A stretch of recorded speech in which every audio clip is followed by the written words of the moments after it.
क्या आपने कभी सोचा है कि मैग्नेटिक फील्ड से भी वोल्टेज बन सकता है?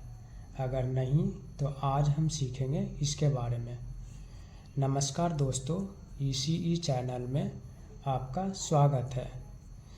देखते हैं, जब किसी कंडक्टर या सेमी कंडक्टर मटेरियल को जिसमें हाई करंट फ्लो हो रहा है, इसे मैग्नेटिक फील्ड में परपेंडिकुलर रख दिया जाता है तो कंडक्टर में चार्ज सेपरेशन के कारण एक वोल्टेज डेवलप होता है जिसे हम हॉल वोल्टेज कहते हैं, और इस इफ़ेक्ट को हॉल इफ़ेक्ट कहते हैं।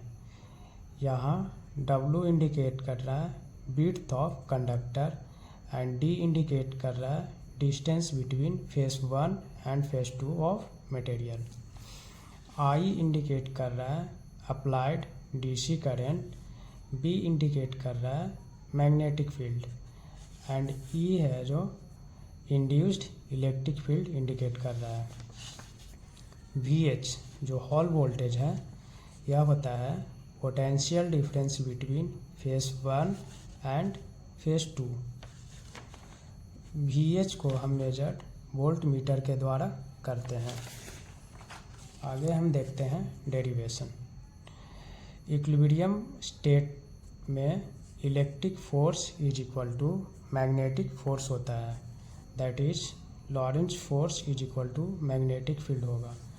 Lorentz force is equal to E into capital E is equal to होगा B into E into V, that is E is equal to E से E कैंसिल हो गया, यानी E is equal to B भी लिख सकते हैं। ये इक्वेशन फर्स्ट है, क्योंकि हम जानते हैं electric field is equal to voltage upon displacement होता है, that is VH upon D होगा। ये इक्वेशन 2 है।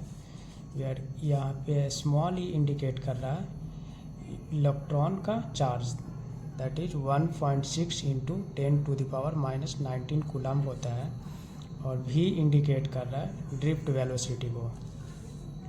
यहाँ से E इज इक्वल टू लिख सकते हैं VH upon D, that is VH is equal to होगा E into D, where E is equal to B into V होगा from equation first into D, that is V is equal to VH upon B into D होगा, जो equation third है। Now drift velocity जो V से indicate करते हैं, जिसे is equal to होता है current density upon charge density. Current density को हम J से इंडिकेट करते हैं और चार्ज डेंसिटी को हम डेल से इंडिकेट कर रहे हैं। हम जानते हैं current density is equal to होता है current upon area. Area is equal to हो जाएगा विड्थ इंटू डिस्टेंस, और डेल को डेल लिख रहे हैं। ये इक्वेशन फोर्थ है। Now equation third and fourth से हम लिख सकते हैं VH upon BD is equal to I upon डेल WD।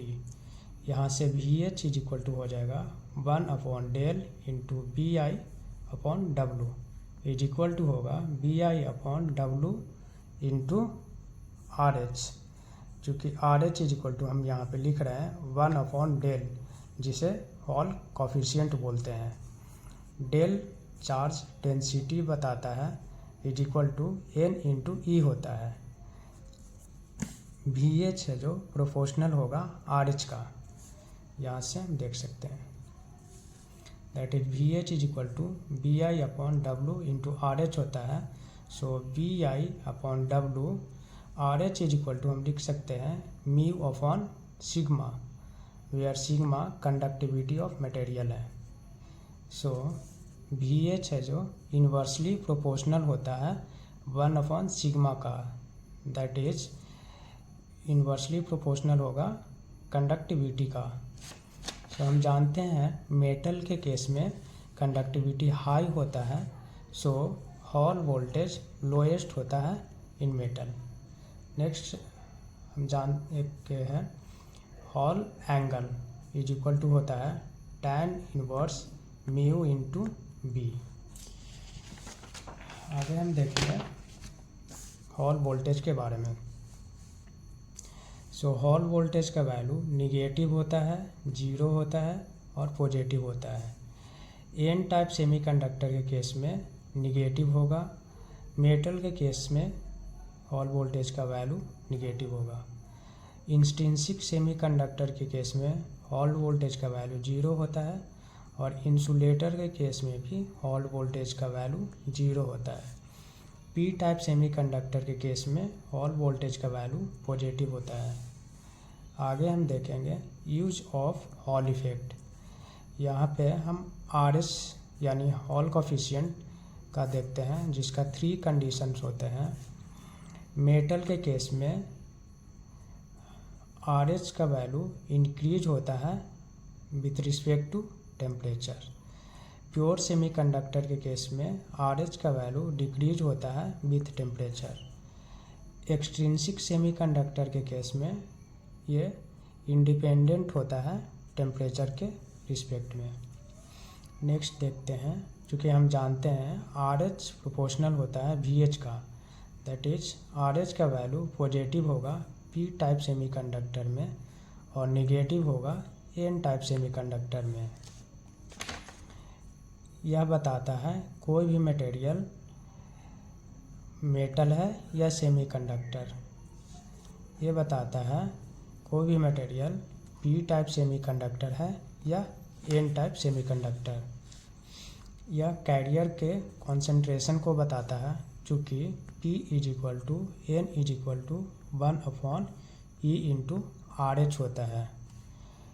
इसका use magnetic flux density measure करने के लिए यूज करते हैं, चूँकि VH is proportional to B होता है।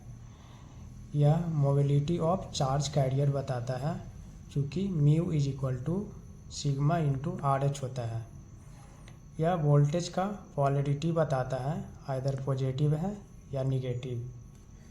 अगर यह वीडियो आपको हेल्पफुल लगी हो तो लाइक, शेयर और सब्सक्राइब ज़रूर करें।